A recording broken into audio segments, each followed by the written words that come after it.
They told you Africa was weak. They told you Africans accepted slavery without resistance. But that is not the truth. Long before European empires grew rich from human bondage, African kingdoms fought, with diplomacy, strategy, and war, to stop the kidnapping of their people. This is the story they never taught you. The story of African kingdoms that resisted the slave trade.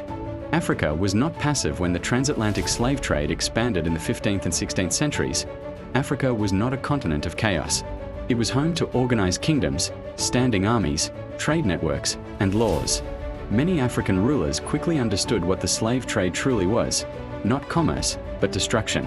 Some tried negotiation, others banned it outright, and some chose war. The Kingdom of Congo, one of the earliest African kingdoms to resist, was the Kingdom of Congo, located in present-day Angola and the Congo region.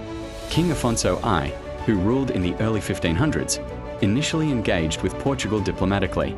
But when Portuguese traders began kidnapping Congolese citizens illegally, Afonso fought back, with words first. In a famous letter, he warned Portugal, "Our kingdom is being completely depopulated."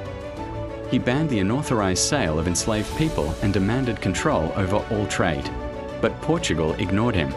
As European demand grew, Congo was destabilized from within, leading to war and collapse, not because Congo accepted slavery, but because it resisted it. The Kingdom of Benin, in modern-day Nigeria, made one of the strongest early stands. When the Portuguese arrived in the 15th century, Benin refused to sell enslaved people. Instead, they traded pepper, ivory palm, oil art, and craftsmanship. Benin even banned slave exports for Europeans for long periods. It was only after centuries of pressure and warfare that slavery expanded, and even then, under strict control. Benin chose sovereignty over profit.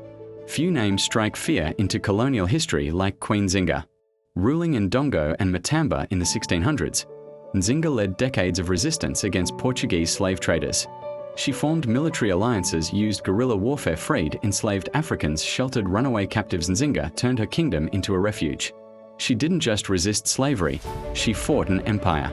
Ethiopia, a kingdom that refused colonization. Ethiopia stands almost alone in African history. It maintained sovereignty for centuries, defeated European armies, refused foreign domination because Ethiopia was never fully colonized. The slave trade never defined it the way it did elsewhere.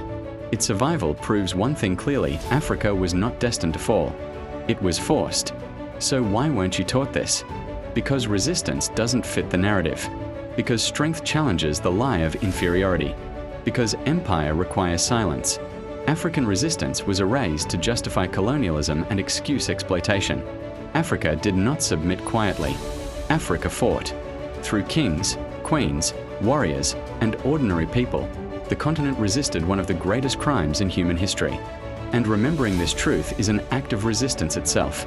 If this story changed how you see African history, share it. Because history only stays buried when no one tells it.